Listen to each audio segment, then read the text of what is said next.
तो आज के इस कोट में श्रील प्रभुपाद कहते हैं कि एक शिष्य का कर्तव्य है कि वो अपने आध्यात्मिक गुरु की सेवा करने के लिए हमेशा तत्पर रहे, चाहे उसे किसी भी प्रकार का भुगतान करना पड़े।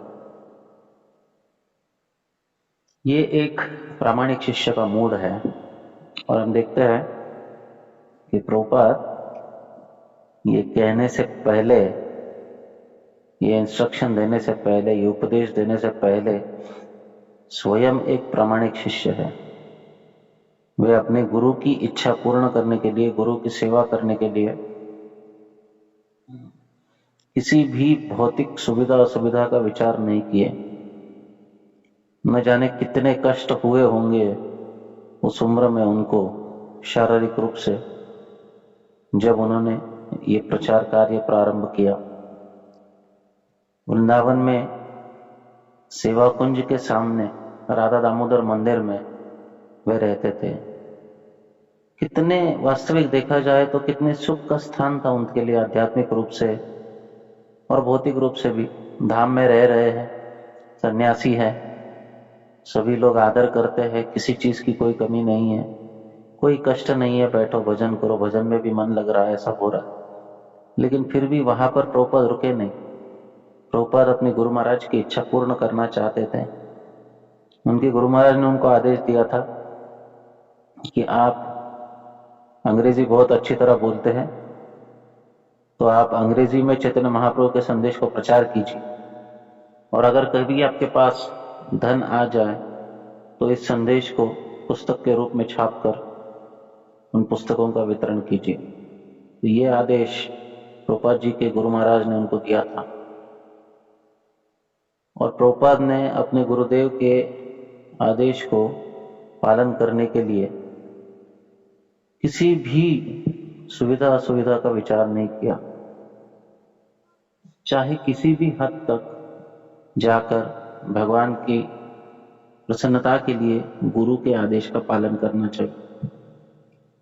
प्रभुपाद ने जिस प्रकार से अपने गुरुदेव के आदेश का पालन किया, इसी के फलस्वरूप आज हम ये इस्कॉन का आध्यात्मिक तथा ऐहिक ऐश्वर्य भोग रहे। अगर प्रभुपाद उस समय पर इस प्रकार का कार्य या कष्ट न करते तो आज हमें भक्ति प्राप्त नहीं होती। प्रभुपाद को कहा गया कि आप पुस्तक छापकर वितरित करो, हमको तो कम से कम ये नहीं कहा गया है कि पुस्तक छापकर वितरित करो, बस पुस्तक वितरित करो। हमको ना लिखना है, ना छापना है, ना प्रूफ रीडिंग करना है, ना उसके ऊपर पैसा खर्च करना है, कुछ नहीं करना है, बस लेना है और वितरित करना है।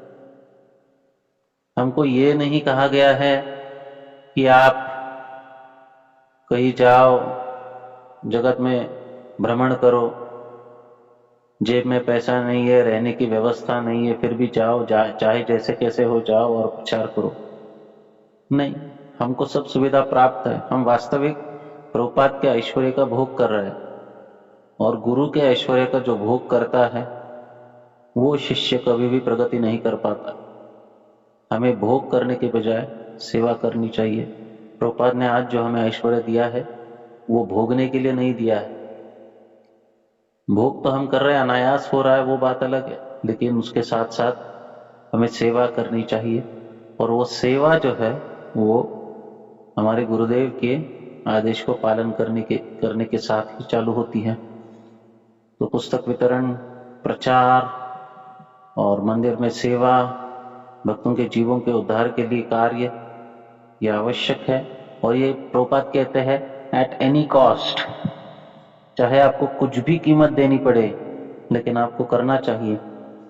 हम देखते हैं हमारे पास समय नहीं है, हमारे पास हमारा धन खर्च होता है, समय खर्च होता है, या हमारे वैयक्तिक जीवन में थोड़ी बाधा आती है, हमारे पारिवारिक जीवन में थोड़ी बाधा आती है, पर्सनल लाइफ डिस्टर्ब होती है, तो हम उसे एक बहुत बड़ी असुविधा के रूप में देखते हैं।